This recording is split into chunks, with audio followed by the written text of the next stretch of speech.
Buenas tardes a todos. Gracias por asistir a este primer curso online y en este caso gratuito que se hace a nivel internacional y en lengua española. Y espero que este sea el primer curso de muchos de los que podamos hacer a través del blog E2H.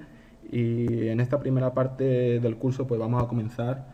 Este monotemático en concreto va a ser sobre vSphere 5 de la compañía VMware, como todos sabéis. Es un software de virtualización y nos centraremos principalmente en este software, en 8 webinars que tendrán lugar martes y jueves, como ya sabéis. Y bueno, poco más que comentaros así. Si tenéis alguna duda o algo, la podéis ir dejando por el chat, y si no, al final de este webinar habrá unos minutos para que dejéis vuestras dudas y las resolvamos. Como comentaba, vamos a ver en este primer webinar cómo instalar y configurar SXI, ¿vale? Y aquí tenemos pues lo que va a ser la agenda de este primer webinar. Os comentaré un poco sobre mí, a qué me dedico. Veremos la arquitectura de VMware vSphere 5, sus ediciones, el licenciamiento y qué hardware elegir para la hora de desplegar nuestras infraestructuras, bien en producción o en bien si queremos hacer un home lab en casa y practicar. Vamos a ver cómo instalar SXI y por último esa configuración básica que es realmente trivial, de los primeros pasos que necesita nuestro host SXI.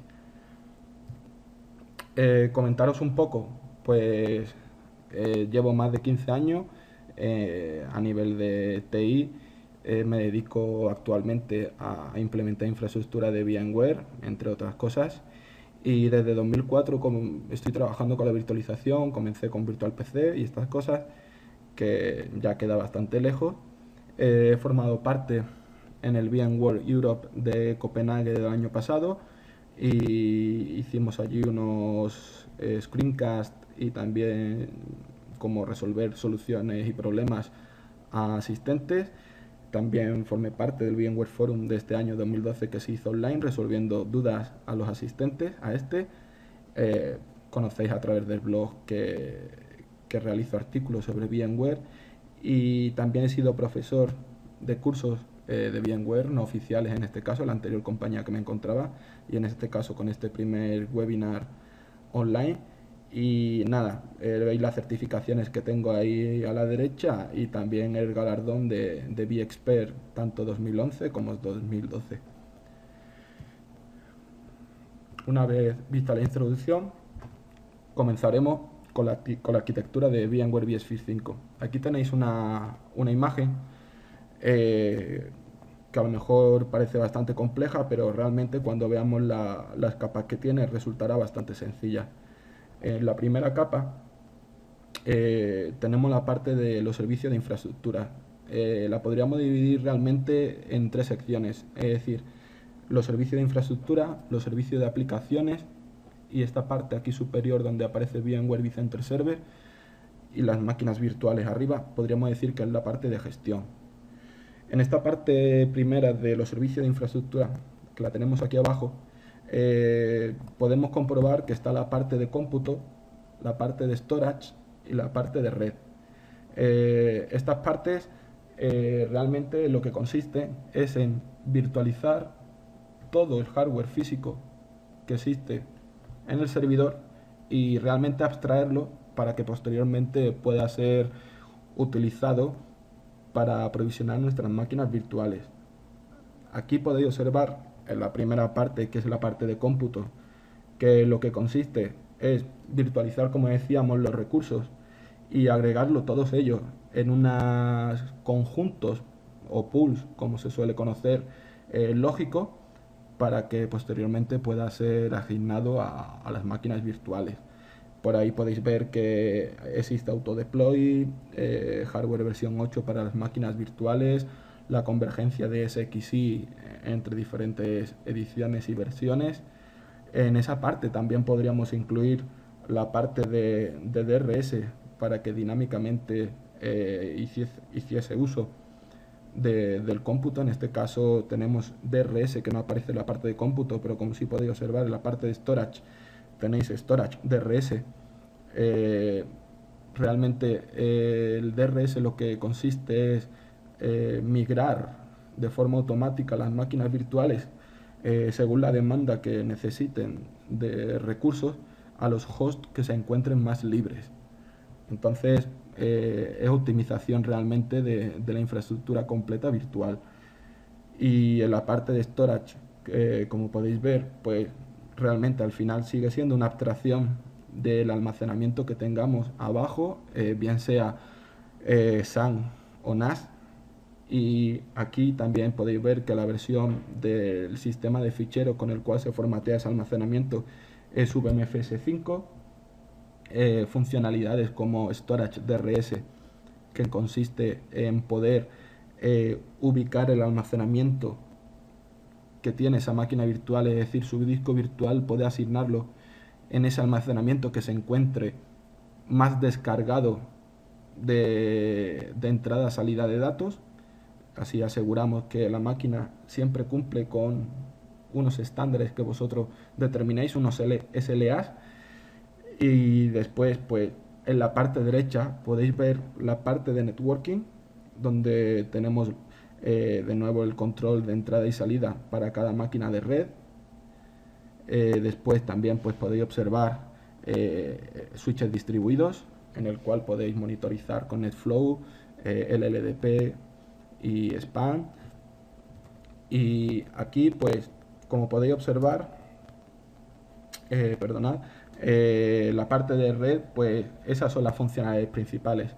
De ahí pasaríamos a lo que es la parte de aplicaciones, lo que va a facilitar que las máquinas virtuales que tenemos arriba en nuestro hipervisor corriendo, pues el servicio de aplicaciones consiste en poder uniformemente poder ejecutar cualquier aplicación dentro de una máquina virtual y poder controlarla a ella a cualquier nivel. Como podéis observar, tenemos una primera parte que es la parte de disponibilidad, en la cual comenta que hay una nueva arquitectura para alta disponibilidad. Esta alta disponibilidad consiste en que si una máquina virtual, su servicio no está funcionando, podemos monitorizarlo y que reinicie ese servicio. O más conocido, este HA, es que si un host sufre una caída, bien se queda aislado del resto de la red o sufre una caída de tensión y pierde la electricidad, pues que sus máquinas virtuales se arranquen desde cero. Tened en cuenta esto, siempre HA arranca las máquinas desde cero, es un encendido completo en un nuevo host. Por lo tanto, HA sí tiene pérdida del servicio, es instantánea, también depende de cómo tengáis cargado vuestros hosts de máquinas virtuales, pero en el mejor de los casos se puede arrancar una máquina virtual en 30 o 45 segundos, puede estar funcionando en otro servidor. Ahí también tenéis parte de disponibilidad, la parte de vMotion. Esta parte de vMotion es para cuando tengáis previsto paradas de servicio, que realmente no son paradas, sino tenéis planeado realizar tareas en un host. Por ejemplo, este vMotion nos va a permitir mover las máquinas en caliente sin pérdida de servicio alguno desde el host al cual le tenéis que realizar el mantenimiento a otros hosts que formen parte de vuestra infraestructura. Con vMotion conseguimos que no haya pérdida de ese servicio y poder trabajar en mantenimiento en ese otro servidor que necesitáis. Ahí también tenemos, pues, que no aparece porque son muchas funcionalidades de disponibilidad, tenemos Storage vMotion. En este caso, Storage vMotion lo que permite es ese disco virtual de la máquina, poder moverlo entre almacenamientos. Imaginad que vuestra SAN se ha quedado obsoleta, la queréis actualizar a una nueva, pues podríais migrar la máquina entre almacenamientos sin ninguna interrupción del servicio. Y después tenemos la parte de seguridad, que en esta versión de vSphere 5 el firewall de SXI ha sido mejorado, se permite una mayor granularidad a la hora de controlar las conexiones y los servicios que se ejecutan en el hipervisor. Y por último tenéis la parte de escalabilidad, donde podéis observar que se pueden hasta 32 virtual CPUs para una máquina virtual, es decir, 32 cores a una máquina virtual, y también se permite hasta 1 TB de memoria para esa máquina virtual. En esta parte de escalabilidad tenéis opciones de poder agregar estos recursos en caliente, solo en sistemas operativos soportados, y si también activáis esa funcionalidad en la propia máquina virtual. Y en esta parte también de escalabilidad pues tendríais lo que es DRS de nuevo para controlar todo lo que son los recursos de forma dinámica. Dentro de DRS también podríamos utilizar DPM. Para DPM se encarga de que cuando hay cargas bajas de trabajo, bien sea por las noches, pues gracias a BitMotion migra las máquinas virtuales a otros hosts que estén menos descargados, dejando hosts sin ninguna máquina virtual y apagándolos, lo cual incurre en un ahorro de energía. Y después, pues cuando llega por la mañana, IDRS detecta que se están solicitando de nuevo más máquinas virtuales a través de IPMI o a través de Wacom LAN, pues lanza un paquete para que arranque ese host, y DRS comienza a rebalancear las máquinas virtuales entre los distintos hosts. DPM suele ser bastante útil en infraestructuras de VDI, ya que normalmente el VDI entre 8 de la mañana y 6 de la tarde es cuando más uso tiene, y después por las noches pues realmente no tiene uso alguno, y se podría conseguir realmente un ahorro en el consumo energético. Y ya hemos visto las dos partes fundamentales, nos queda una tercera, esa línea verde que veis ahí arriba, y para poder gestionar todo esto y para que también tengáis esas funcionalidades independientemente de su versión, hace falta vCenter Server. vCenter Server viene a ser una consola central desde la cual podéis gestionar todos vuestros hipervisores, todos vuestros hosts SXI.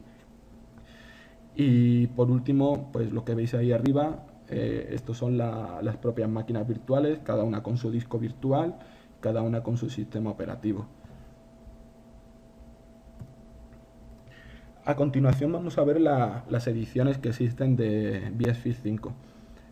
Se pueden diferenciar dos grandes partes, la parte de pequeña empresa y la parte de mediana y gran empresa, aunque las ediciones que aparecen en pequeña empresa también podrían tener lugar en la parte de mediana empresa. Ahora comenzamos por la parte de pequeña empresa. Deciros que tenéis la edición Essential y la Essential Plus. Ambas permiten hasta 6 sockets, hasta 192 GB de Virtual RAM, e incluye vCenter Server. Los 6 sockets, cuando hablamos de 6 sockets, son 6 CPUs físicas. Es decir, podemos tener, por ejemplo, hasta 3 nodos SXI con 2 sockets cada uno. Y en el cómputo total, pues que podáis utilizar hasta 192 GB de memoria RAM.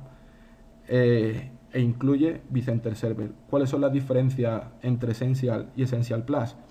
Pues Essential tan solo son hipervisores SXI gestionados por vCenter. Es decir, no tenéis funcionalidades como alta disponibilidad, ni tenéis funcionalidades de vMotion, es decir, migración de máquinas virtuales entre hosts sin caída, y tampoco disponéis de Data Recovery, que es un producto de VMware para realizar backups de la infraestructura.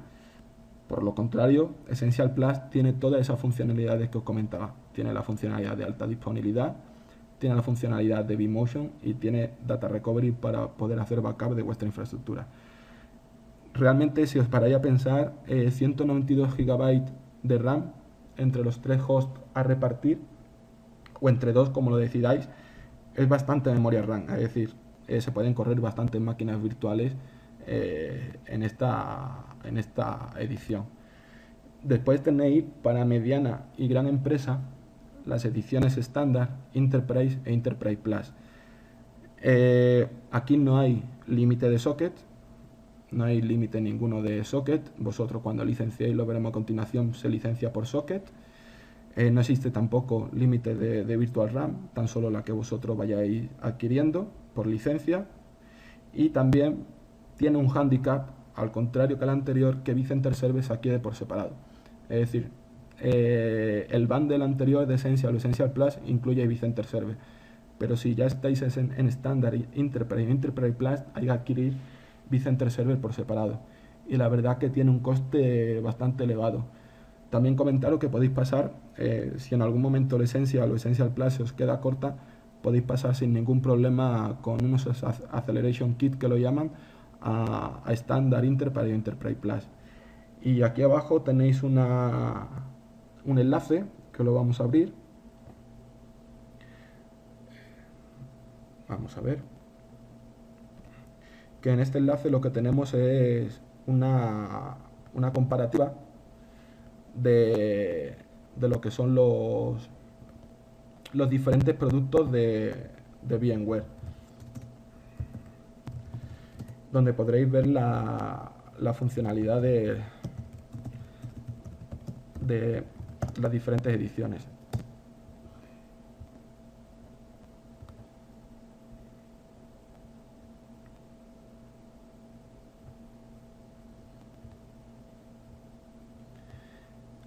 Aquí tenéis las principales, como os comentaba, Essential Kit, Essential Plus, el Acceleration Kit que lo llaman, pero que también se puede adquirir por separado, es decir, nuestra licencia es estándar directamente, la Enterprise y Enterprise Plus. Aquí tenéis el vCenter incluido, que es tan solo para Essential, es decir, ese vCenter no lo podríais utilizar para ediciones estándar, ni Enterprise ni Enterprise Plus. Como os comentaba, 3 servidores, hasta un máximo de 2 procesadores cada uno de ellos. Aquí ya tenéis la opción en estándar hasta 8 procesadores, 6 es la siguiente. La RAM que permite cada una de esas licencias, es decir, por cada socket podéis utilizar en este caso Essential 32 GB, en Essential Plus igual y en estándar. En Enterprise tendríais 64 GB disponibles por cada socket licenciado y en la Enterprise Plus 96 GB por cada socket. Y aquí tenéis las funcionalidades que comentábamos, las que están disponibles. HA, vMotion y Data Recovery sí están disponibles en Essential Plus Kit, pero no están disponibles en la versión anterior. Y como bien sabréis, pues hasta la última versión, que es la que tiene todas las funcionalidades.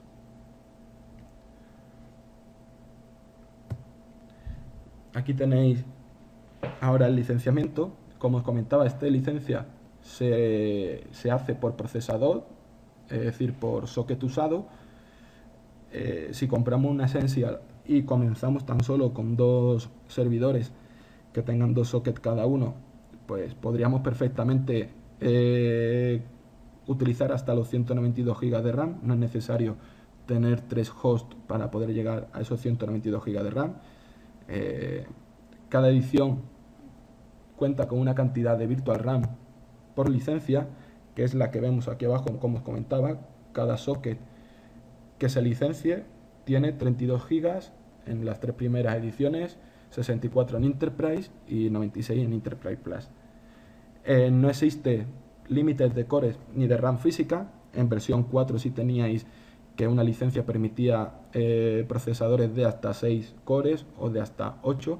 En este caso, incluso con Essential Kit podéis poner procesadores de 8 cores, de 6, de lo que queráis. La limitación está más en los cores que le vaya a poder asignar posteriormente a la máquina virtual, que como veis aquí abajo, podría asignar en las 4 primeras ediciones hasta 8 cores a esas máquinas virtuales, y en la última edición, en la Enterprise Plus, podréis asignar hasta 32 CPUs virtuales. La gestión de estas licencias es toda a través de vCenter Server. La podéis gestionar desde ahí y activar cada uno de los sockets de vuestro host sin ningún problema. Y también existe adicionalmente un licenciamiento que es para VDI, que se licencia por máquina virtual encendida. Este nuevo licenciamiento que hay en vSphere 5 no tiene que ver nada con el que nos encontramos en vSphere 4. Hubo bastante controversia con este nuevo licenciamiento, porque aquí VMware empezó a limitar su licencia por el uso de Virtual RAM. Es decir, han dado vía libre al uso de CPU. Podemos comprar servidores con tantos cores como queramos en sus CPUs, pero el límite nos lo ha puesto la Virtual RAM, porque han ido viendo que con el paso de los años lo que realmente en un host consume es memoria RAM y la CPU suele estar bastante libre de uso, a no ser que sean entornos más críticos donde sí hacen uso de esa CPU. Pero se han dado cuenta que por lo general debían licenciar por esta Virtual RAM. Ahí abajo, como podéis comprobar, pues he puesto lo más significante de esta tabla y poco más que comentaros sobre el licenciamiento. Tenéis documentación muy buena en VMware y podéis buscar todo lo que necesitéis, o si en algún momento tenéis alguna duda o algo, pues podéis consultarme sobre ella. Vamos a pasar a qué hardware tenemos que elegir a la hora de implantar nuestro SXI. En concreto, ese hardware sería consultar la HCL. Esa HCL es la lista de compatibilidades que facilita VMware de hardware que ha sido testeado por su ingeniero para el correcto funcionamiento de su solución. Esta lista, que os la voy a mostrar, resulta bastante sencilla de utilizar.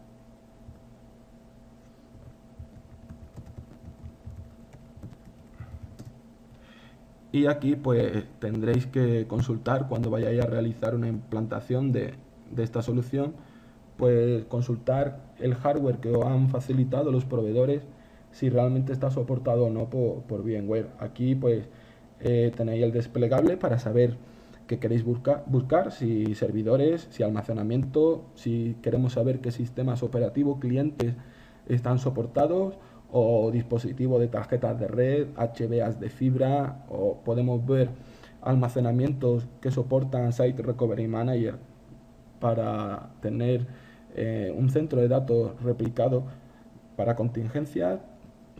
Es decir, por aquí, por ejemplo, pues vamos a consultar sobre servidores. En concreto queremos saber si soporta la versión 5.0 Update 1. El formato nos da igual. Podemos consultar qué tipo de socket queremos, o por ejemplo ahora podemos escribir qué compañía o qué hardware queremos. Pues aquí podemos buscar, por ejemplo, los de NEC. Hacemos una búsqueda y acá abajo nos habrá facilitado el hardware que está soportado. Aquí tenemos Express 5800, nos dice qué versiones soporta: 4.1 Update 2, 4.1 Update 1, tenemos SXI, soporta 5.0 Update 1 y 5.0 normal. Pues como podéis observar, es bastante intuitivo, da bastante información, y lo único pues tenéis que trabajar pues con vuestros fabricantes más comunes. En este caso, pues si queremos buscar IBM, nos facilita Blade, o si solo queremos ver los tipos de servidor que son enracables, que no son Blade, aquí tenéis SystemX, los iDataplex, los 3250, que son bastante comunes, los M3. Y este buscador pues es bastante sencillo. Que queremos ver el almacenamiento, pasamos a la parte de Storage SAN, y aquí pues volvemos a consultar qué almacenamiento tenemos disponible para Update 1.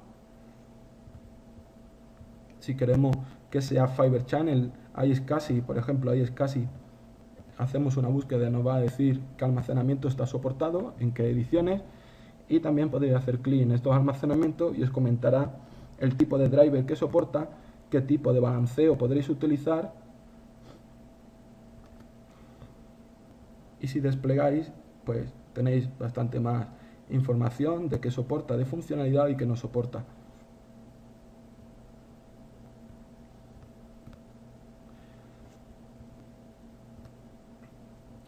A continuación, pues como os aparece ahí y en rojo, VMware no facilita soporte a instalaciones que no cumplan la HCL. Es decir, si cogéis y montáis a un cliente servidores que no aparezcan en su HCL, y el día de mañana tenéis un problema y queréis llamar a soporte, no os facilitarán ayuda ninguna. Es decir, no tenéis derecho a soporte si el hardware no aparece ahí.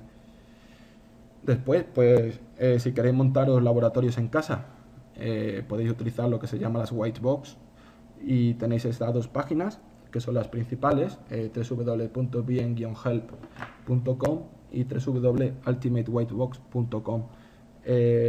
Vamos a visitarla para que veáis que ahí lo que viene podéis consultar por modelos de placa base, modelos de CPU y que está y que no está soportado. Pues aquí tenéis. En este caso, pues servidores. Pues si tenéis un PC, tengo un Dell Inspiron 530, ¿está soportado?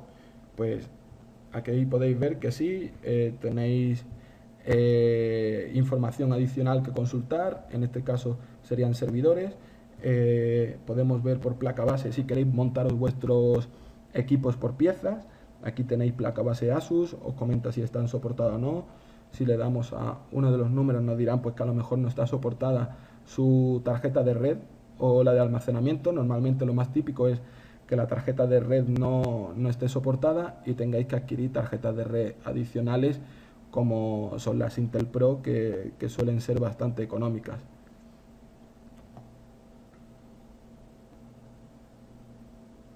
En este caso se está yendo a la comunidad de VMware, pero como os comentaba, la información que os aparecerá es la de qué indica cada persona que le ha funcionado o que le ha fallado. Y muy importante, y tenéis que recomendárselo a todos los clientes, y nunca os pilléis los dedos siempre que montéis producción, siempre con hardware que esté soportado por VMware, que no quiere decir que el hardware soportado sea un hardware caro. Es decir, hoy en día ya los servidores están bastante bien de precio y se puede montar infraestructura con hardware soportado sin ningún problema.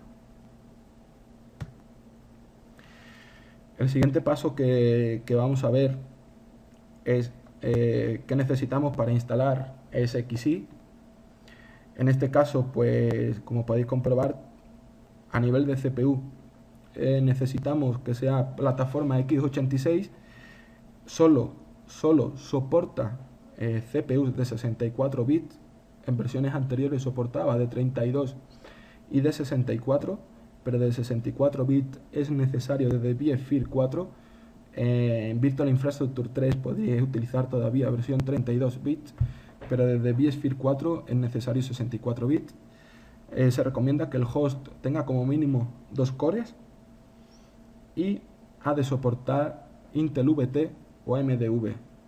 Estas son las características de virtualización que tiene las CPUs para que las máquinas virtuales puedan atacar directamente a las CPUs sin tener que delegar en el hipervisor y tener que hacer una emulación en vez de trabajar directamente con las instrucciones que suministra la CPU. Como mínimo, SXI necesita 2 GB de memoria RAM para su funcionamiento. Como red, pues como mínimo podéis comenzar con una tarjeta de red de 1 gigabit, pero importante, siempre instalar todas las NICs que os sean posibles. Nunca están de más tener NICs disponibles. Normalmente se suelen utilizar de 6 NICs en adelante, porque nos encontramos al final que queremos separar servicios como sean vMotion, queremos separar la red de máquinas virtuales, la red de gestión, queremos separar el almacenamiento si es iSCSI, y entonces nos empezamos a encontrar que tenemos problemas de NICs, hay que empezar a utilizar VLANs. Si somos muy metódicos en seguridad, empezamos a querer utilizar tarjetas de red dedicadas para las zonas de DMZ. Entonces nunca viene de más tener NICs suficientes. En la parte de almacenamiento, pues como mínimo necesitáis 5,2 GB de espacio en disco.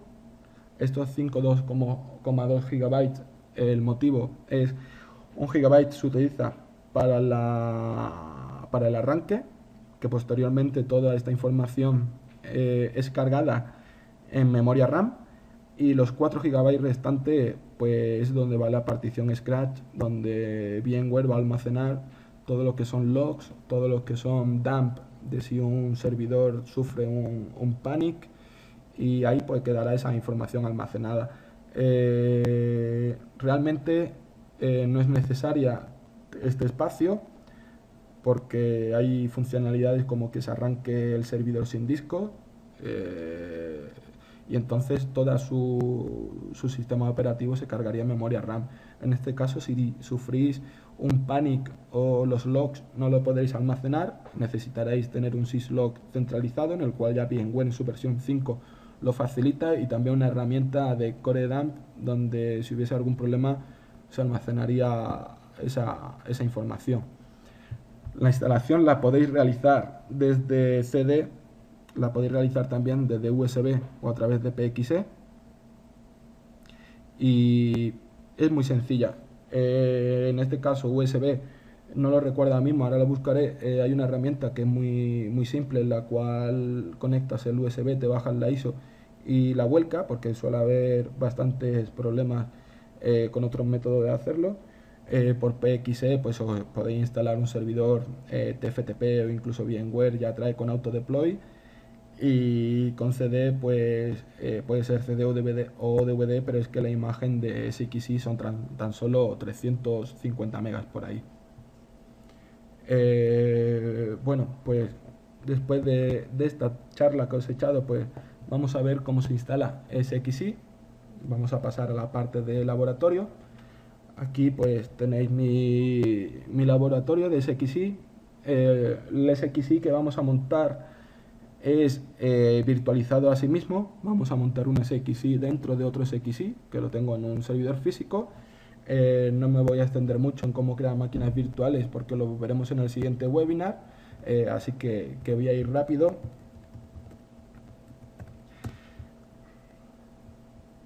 Aquí pues estoy creando una máquina en la cual vamos a instalar SXI. Estoy cumpliendo los requisitos que indican, van de 2 cores, en este caso al menos 2 GB de RAM, le daré 3, una NIC al menos, el disco pues al menos le voy a facilitar 6 GB.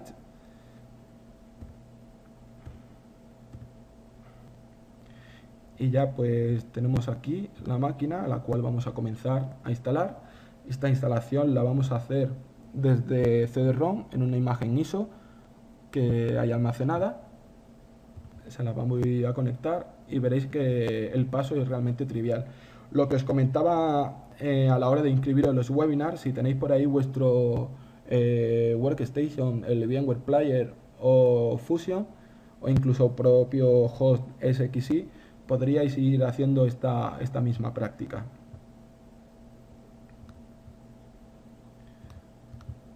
Le voy a conectar la imagen ISO.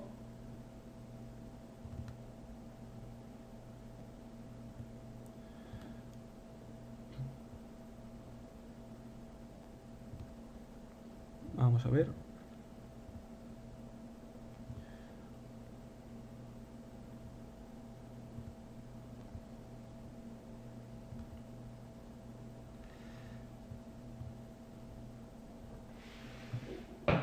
Un momento.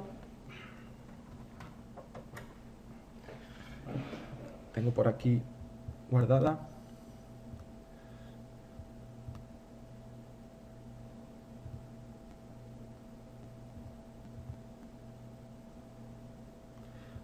¿Vale?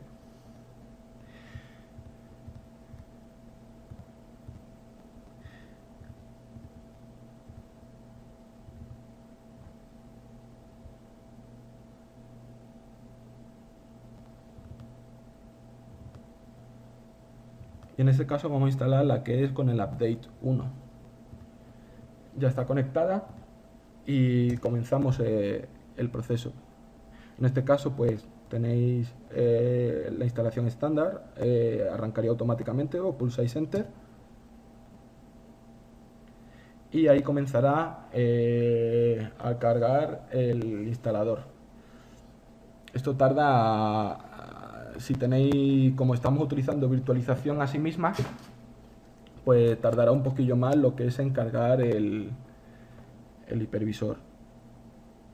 Pero realmente para lo que es laboratorio funciona bastante bien y podéis hacer vuestras pruebas sin ningún problema.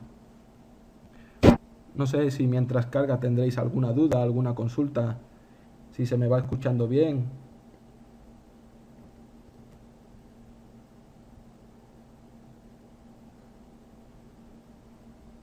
No sé también porque es la primera vez que estoy probando esta parte de TeamViewer, si también va fluido lo que es las diapositivas y la carga de las pantallas.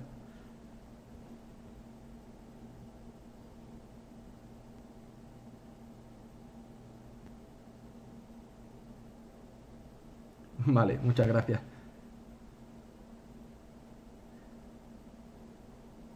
Vale, gracias. Pues como veis aquí está cargando... Sí, di, Leo.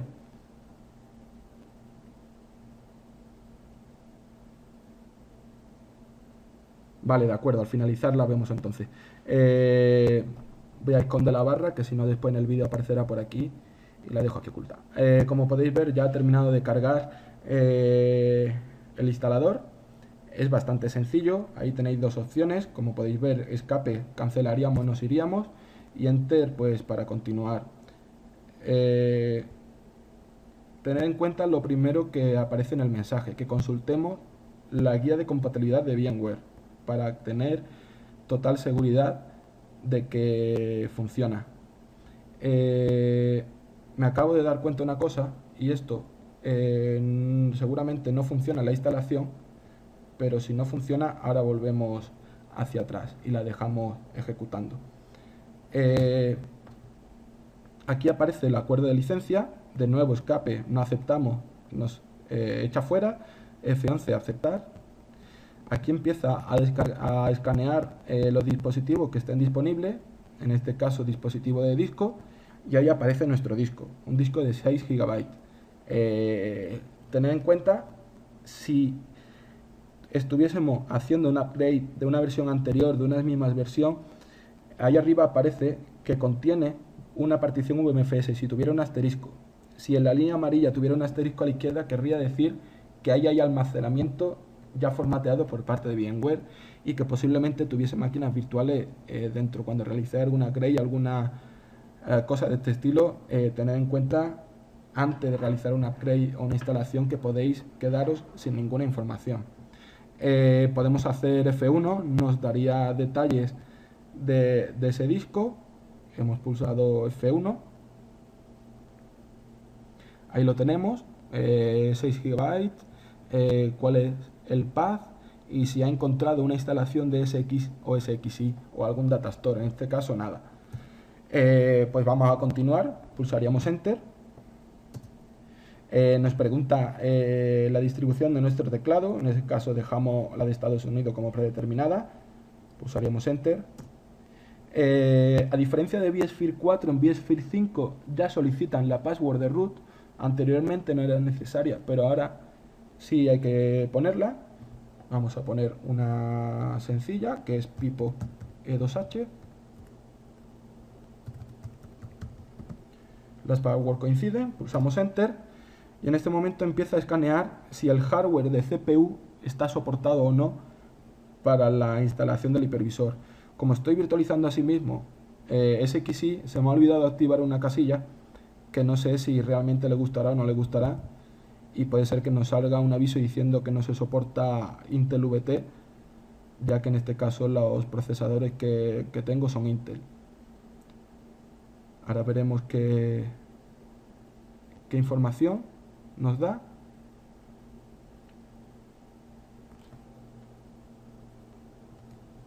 Y aquí tenéis el aviso. Es decir, este sería el aviso que os aparecería si tuvierais un hardware que no soporta virtualización, que no tenga Intel VT o AMD. Esto lo vamos a solucionar en un momento. Voy a parar la instalación.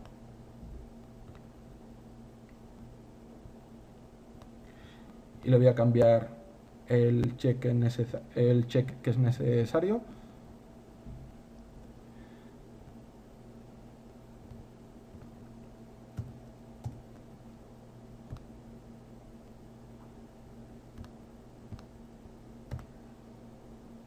y ya con estos cambios ya podríamos instalar sin ningún problema.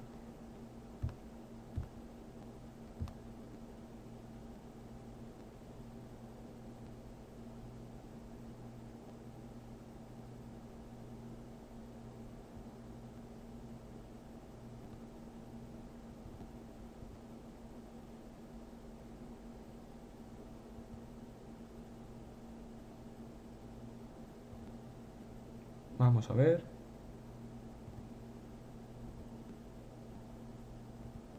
Que encima parece que ahora se ha caído el almacenamiento donde tenía.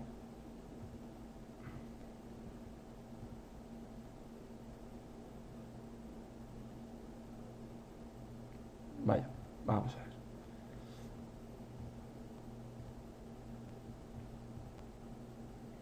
Un momento.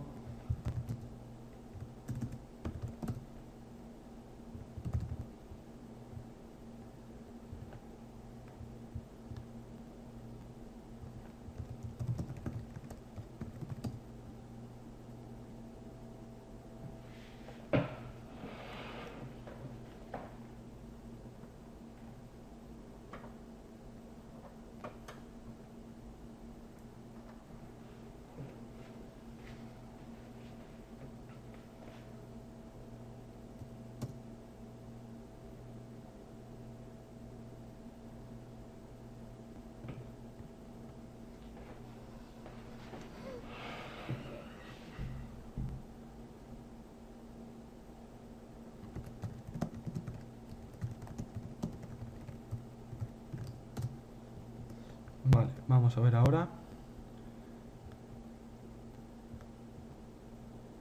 Aquí lo tenemos.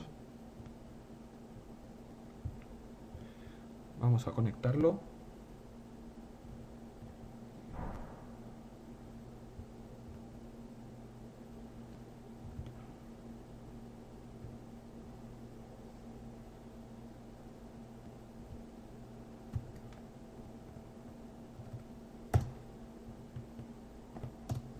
Y ahí está cargando de nuevo. Como habréis podido observar, he conectado el disco, no ha aparecido tampoco el arranque PXE como apareció al principio, y es que ya durante ese primer arranque SXI ya toca en el sector de arranque del disco y ya se hace medio dueño de ese disco. De todos modos se le dice que arranque desde CD-ROM y ya continúa la instalación. Comentaros que si vais a instalar SXI, que siempre sea en su versión 5, update 1, porque en la versión 5 a secas está detectado un bug con iSCSI, que cuando reiniciáis un servidor, si tenéis algún problema de conectividad con la red iSCSI, el servidor puede tardar hasta arrancar pues en torno a los 15 minutos, 10 minutos para adelante. Es decir, con ese bug tenéis ese problema de que no se puede. Pues aquí pulsamos Enter, de nuevo aceptamos, nos mostrará el disco, pulsamos Enter, escribimos la contraseña y ahora debería no aparecer el mensaje del hardware, ya que le hemos activado que soporte SXI 5 a sí mismo, por lo tanto hace un pass-through.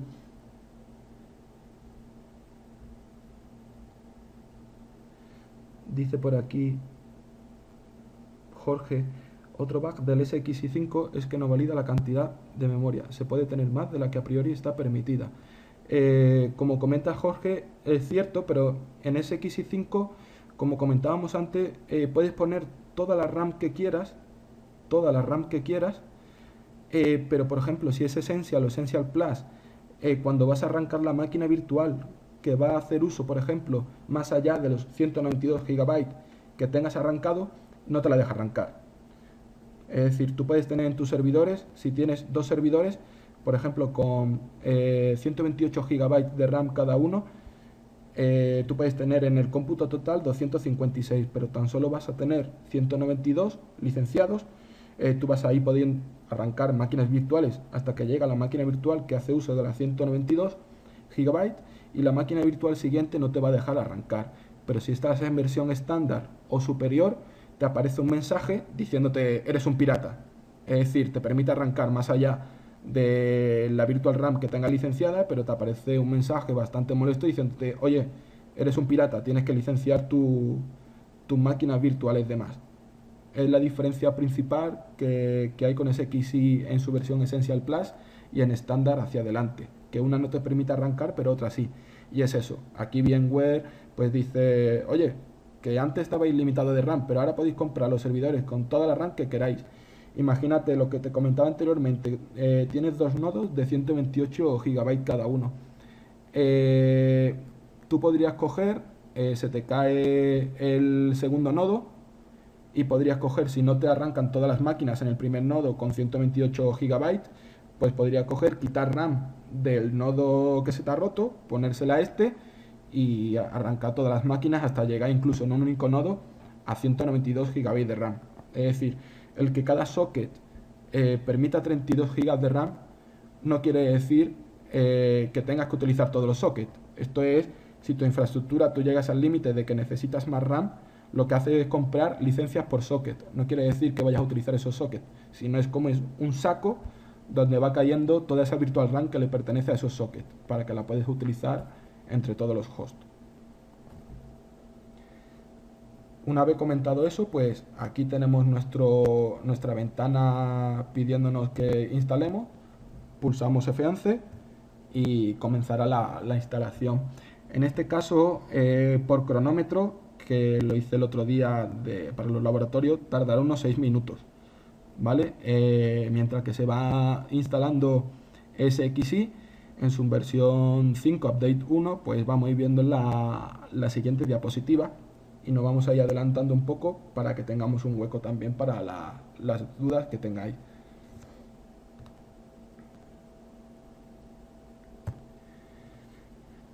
La configuración básica, comentaros que para poder acceder a los hosts SXI o a vCenter, toda esta gestión se realiza a través del cliente vSphere Client. Este cliente lo podéis descargar haciendo un HTTP a la IP del host SXI o en este caso cuando tengáis vCenter instalado podríais hacer la descarga de este cliente a través de la IP del host vCenter, a través del host vCenter. Comentaros, esta descarga si se hace contra un host SXI, la descarga del cliente la hace desde internet y son bastantes megabytes los que tiene que descargar, en torno, si no recuerdo mal, unos 300 megabytes. Por lo tanto, si os encontráis en un cliente, no tenéis actualizada vuestro vSphere Client del portátil o algo así y no tenéis internet, os podéis encontrar que no vais a tener la opción de descargar el cliente. Sin embargo, si realizáis la descarga contra el vCenter, esa descarga si se realiza desde el propio vCenter. Cuando instaláis vCenter, descarga el paquete y lo deja en el servidor vCenter para que lo puedas instalar en los hosts. Y después pues veremos en esta configuración pues 3 cosas muy básicas, que es lo necesario para comenzar a funcionar, que es la configuración del horario a través de NTP. Aconsejable que utilicéis NTP, no utilicéis nunca la configuración del reloj hardware de la BIOS, porque si tenéis problema con la batería de la BIOS durante los reinicios o cualquier problema, la hora puede estar desincronizada y es necesaria para bastantes funcionalidades de VMware. También tenéis pues la configuración del DNS y el routing, que en este caso el routing no es más que la puerta de enlace, y después pues los perfiles en este caso el perfil de seguridad, en el cual SXI cuenta con ciertos servicios. Algunos de ellos ya están arrancados, otros están parados. Y por ejemplo SSH para gestiones administrativas se encuentra deshabilitado. Entonces, cada vez que queráis acceder por SSH a la línea de comandos, tendréis que arrancarlo. Y después, pues como os comentaba, en SXI5, pues el cortafuego permite una granularidad mayor. Entonces veremos un poco también cómo va esta parte del cortafuego. Vamos a ver por dónde va nuestro SXI.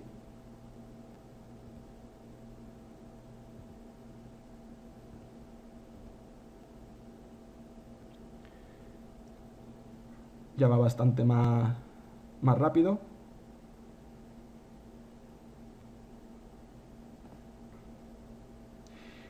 Y esa parte que os comentaba, pues mientras que ese se va instalando la podemos ver por aquí. Y es bastante sencillo.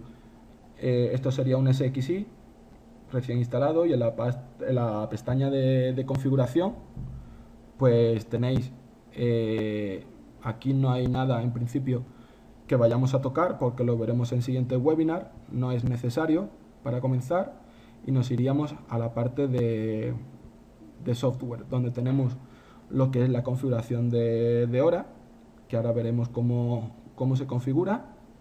Veremos la parte de DNS y routing, donde tenemos el gateway, las DNS y el nombre de dominio que atacamos, y al perfil de seguridad, donde están los servicios que tiene SXI, y también pues la configuración de firewall.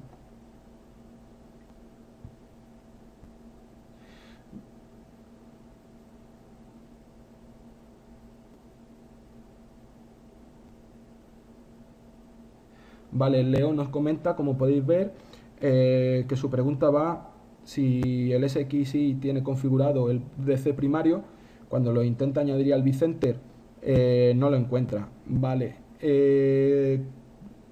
cuando coges y estás utilizando máquinas Linux, de forma predeterminada estas máquinas no se registran en el DC. Por lo tanto, tendrás que coger y en el DC, en su DNS, tendrás que crear los registros DNS a mano. Entonces tendrás que dar de alta los nombres host de tipo A en tu DNS, le facilitas la IP de la Management Network del SXI, y ya cuando realices la consulta por nombre podrás acceder sin ningún problema. Vamos a ir reiniciando el host.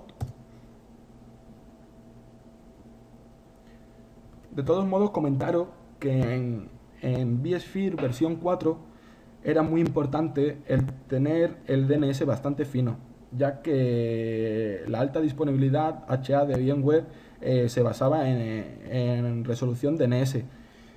En este caso, vSphere 5, viendo los problemas que existían y también lo que la gente hacía en Virtual Infrastructure versión 3, que llegaba incluso, como en versión 3 tenían la parte de SX, tenía hipervisores SX e SXI. SX era una Red Hat, la cual tenía la Service Console, que era totalmente gestionable con comandos Linux. Pues cogían y editaban el fichero host y ponían las IPs y los hostname a mano. Eso, cuando tienes 2 o 3 hosts, se puede gestionar bastante bien. Pero cuando empiezas a tener más hosts, la gestión se hace bastante engorrosa si tienes que estar cambiando direccionamiento IP. Entonces siempre ocurría que faltaba alguna hostname por algún lado. VMware llegó a decir que era una buena práctica en versión 3 utilizar los hostname, pero se dieron cuenta que no, que la importancia radicaba en tener una infraestructura sólida de DNS. Ya en versión 5, como veían que la gente seguía teniendo problemas en esa configuración, han decidido que aunque pongamos la resolución DNS y añadamos los hosts a través de su nombre FQDN, ellos van a utilizar la funcionalidad de HA con direccionamientos IP. Entonces tendremos los nombres mal o no resolverá lo que sea, pero por debajo HA va a funcionar con los direccionamientos IP y no con los nombres DNS. Aquí pues ya tenemos nuestro SXI que está cargando, y como podéis observar, pues ya ha cargado. Y lo primero que nos aparece en esta pantalla nos dice qué versión de SXI estamos utilizando con su release build. Nos dice qué CPU tiene el host, en este caso una quad, y la RAM que le hemos asignado. Abajo nos comenta que podemos descargar la herramienta de gestión desde esta dirección IP. Como tengo el DHCP del router Wi-Fi, pues ha cogido la IP, en este caso la 1.59. Si no cogiese IP, pues se la asignaríamos nosotros a mano, que ahora veremos cómo se hace. Si hacéis el acceso HTTP a esta dirección, a la 59, como comentamos anteriormente,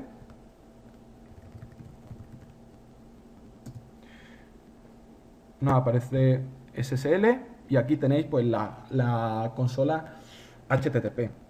Aquí bajaríais, perdón, el cliente, que como podéis observar abajo dice que se lo va a descargar de la página de VMware, y la única tarea que podéis hacer a través de página web es mostrar los datastore, es decir, los almacenamientos que tiene el host, que es aquí a la derecha.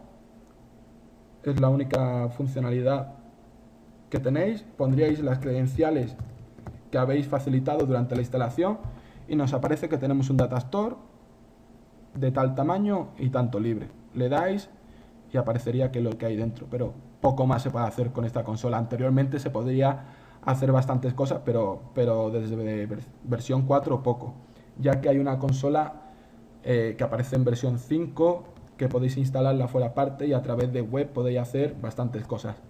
Decir que esta parte web la veremos a posteriori en la edición del webinar 3 de vCenter, pero es web y hacen uso de Flash, por lo tanto todo aquello que tengáis iPad y demás se sigue sin poder utilizar en la gestión desde estos dispositivos. Pues aquí abajo podéis ver que si queremos acceder a la personalización del sistema, pues que hay que pulsar F2. Si queremos reiniciar o apagar, pues F12. Pulsamos F2, nos pide las credenciales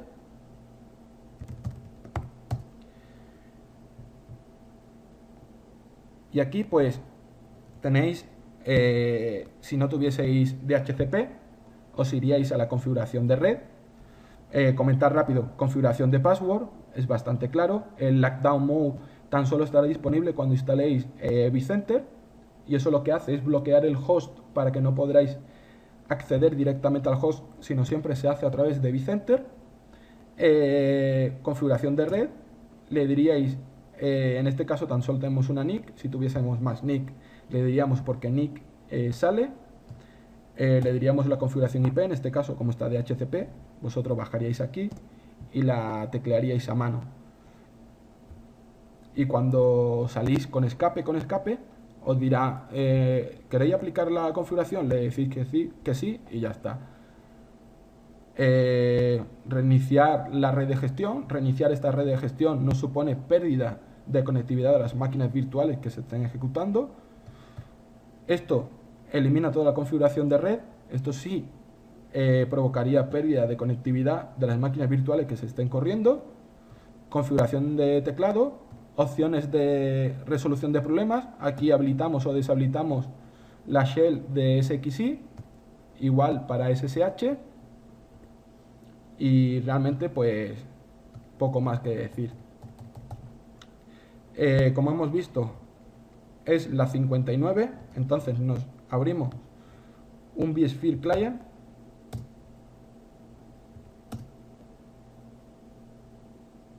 A la 59 con las credenciales, y este mensaje es para instalar el certificado. Marcáis esta casilla para que lo deje instalado y no lo vuelva a solicitar más y le dais a ignorar.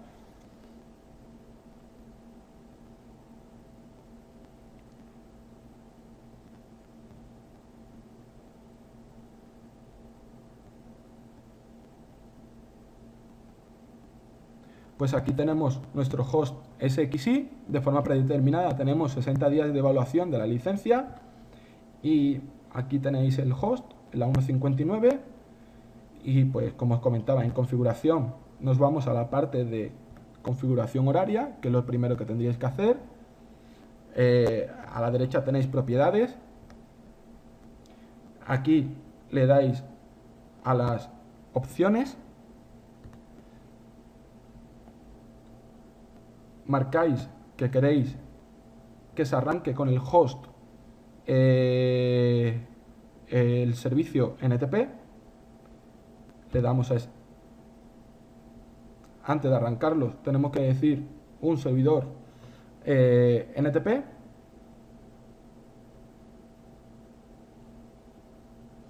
Ramón nos comenta que si es mejor poner una IP estática. Sí, por supuesto, es decir, he dejado la del DHCP por no estar cambiando la dirección IP, pero como bien comentas, los hosts SXI siempre han de ir con direccionamiento IP estático. Y si se va con DHCP, se recomienda que el DHCP no esté virtualizado y tengáis la asignación por MAC a los hosts para que siempre los hosts reciban la misma dirección IP. Aunque el DHCP estuviese virtualizado, los hosts seguirían arrancando con la última IP que tenía, pero tardarán mucho más en arrancar y no es una buena práctica. Pero como bien comenta Ramón, los hosts han de ir con direccionamiento estático, IP fija y mejor que con DHCP. De todos modos, como os comentaba, cuando se hace una infraestructura bastante compleja, bastante grande, donde se utiliza autodeploy y por ejemplo se puede estar instalando un host cada 2, cada 3 días en estas infraestructuras de cloud computing para IaaS, ahí lo que se hace con autodeploy, se tiene un DHCP y cuando asignan la IP a través de TFTP y PXE, pues todo se hace por DHCP de forma dinámica y se van asignando las IP por primera vez. Cuando se asigna esa IP se queda asignada esa MAC para siempre. Aquí añadiríamos el host. Aquí siempre me equivoco, pero voy a hacer primero un ping. Creo que era primero Europe, así es.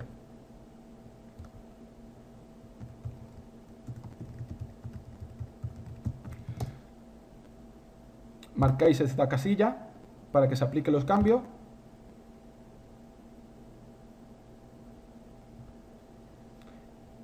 Y marcáis que el cliente NTP está habilitado. Le dais OK.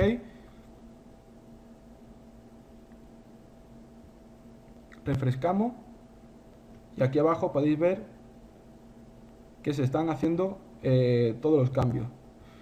Normalmente suele ocurrir que esta hora tarda un poco en refrescar. Es bastante común. De todos modos, probaremos reiniciando el servicio, pero muchas veces tarda en refrescar. Ya lo ha hecho y ahí tenemos nuestra hora. A posteriori veremos la configuración DNS. En esta configuración DNS tendréis que poner, si estáis haciendo uso del DC, aquí no nos deja cambiar el nombre ni el dominio porque está asignado a través de DHCP. Para que nos lo permita cambiar, como comentaba Ramón, vamos a coger en un momento y le vamos a asignar la dirección IP.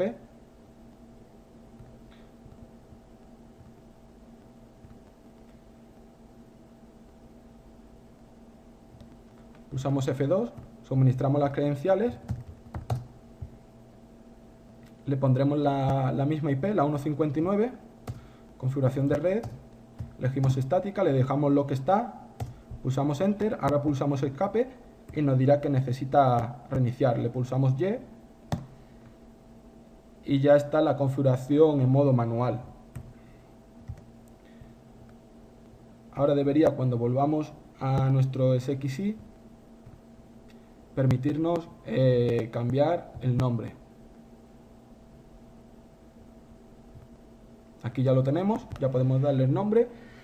Si fuese un directorio activo con nuestro DNS, pues le ponemos el nombre que le di a la máquina, el dominio, en este caso e2hla.local, y los servidores DNS. Aquí sería pues el direccionamiento DNS que tengáis. Yo voy a dejarlo de internet para que pueda seguir saliendo. Y aquí habría que poner también el DNS, el nombre de dominio. A nivel de routing, pues pondríais vuestro default gateway y le dais a OK. Aquí ya los nombres han cambiado y ya pues Este controlador, este SXI podría consultar a través de DNS a qué IP tiene vCenter o qué IP tiene los controladores de dominio. Por último, el perfil de seguridad. En este caso, imaginaos que queréis hacer troubleshooting porque tenéis algún problema. Si sacamos las propiedades, nos dirán qué servicios están arrancados y cuáles están parados. SSH, como podéis ver, está parado. De hecho, si ejecutamos un PuTTY contra ese servidor, no podremos entrar, nos dirá que el puerto está cerrado. Y entonces nosotros lo vamos a arrancar. Opciones y Start. Es conveniente, como buena práctica, que siempre lo tengáis puesto, que se arranque de forma manual. Lo arrancáis cuando lo necesitáis y una vez que lo habéis terminado de utilizar, lo paráis.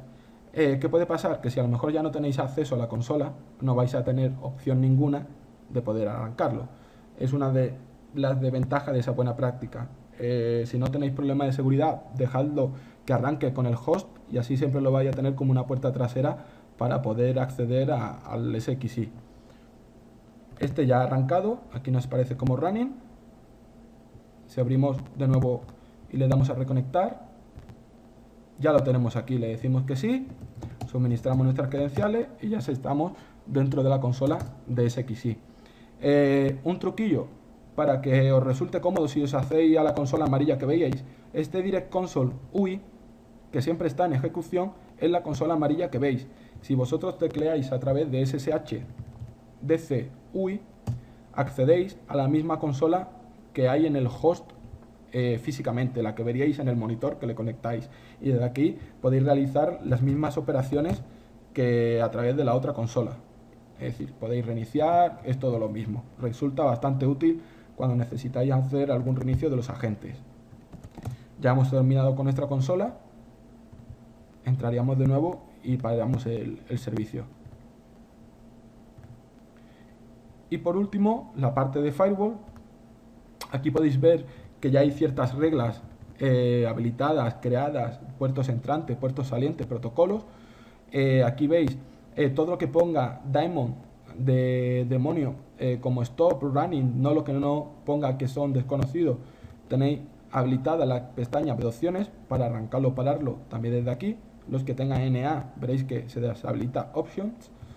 Si vais a SSH, pues tenéis opciones de firewall donde podéis decir qué IP queréis que se acceda o no a través de este servicio. Pues podéis tener bastante seguridad a la hora de decir, pues mira, el cliente de vSphere Client solo se va a poder acceder desde esta IP para temas de seguridad, o incluso la gente de vCenter tan solo va a acceder desde esta IP, para que tan solo pongáis la IP de vCenter. vSphere Client pues tan solo va a poder acceder desde la IP tal, y así podéis asegurizar más vuestro entorno. Pues bueno, esto ha sido la parte práctica, espero que os haya resultado de ayuda y para introduciros un poquito más en VMware, en este caso en el producto de vSphere Client. Y nada, comentaros si tenéis alguna duda, alguna consulta que queráis hacer.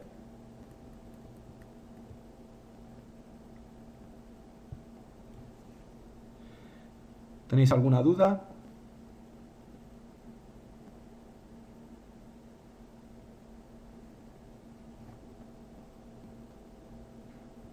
Vale, para no terminar así tan mal, que la diapositiva se ha cerrado, voy a dejar por aquí por si tenéis alguna duda. El correo electrónico donde podéis hacer las consultas y también la página web. Sí, la diapositiva os la voy a facilitar sin ningún problema, igual que los vídeos los vais a tener disponibles. Aquí tenéis,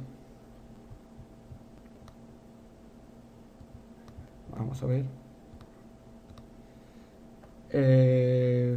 como os comentaba, aquí tenéis la parte de el correo electrónico donde podéis dejar las dudas, mi Twitter y el blog donde podéis seguirnos.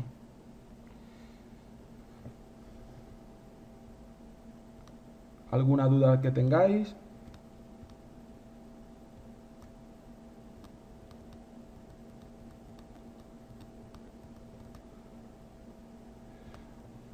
Vale, pues muchas gracias a todos por asistir.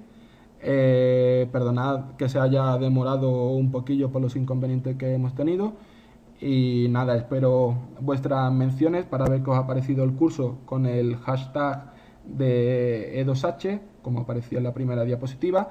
Y nada, he estado grabando el vídeo, espero que se haya grabado bien para poder maquetarlo y subirlo seguramente a iTunes, a iVoox y a estas diferentes YouTube y demás para que lo podáis descargar igualmente que con las diapositivas. Todo esto te lo podéis encontrar en el blog. Y nada, muchas gracias y a los que estéis inscritos al segundo webinar, pues nos vemos el próximo jueves. Un saludo.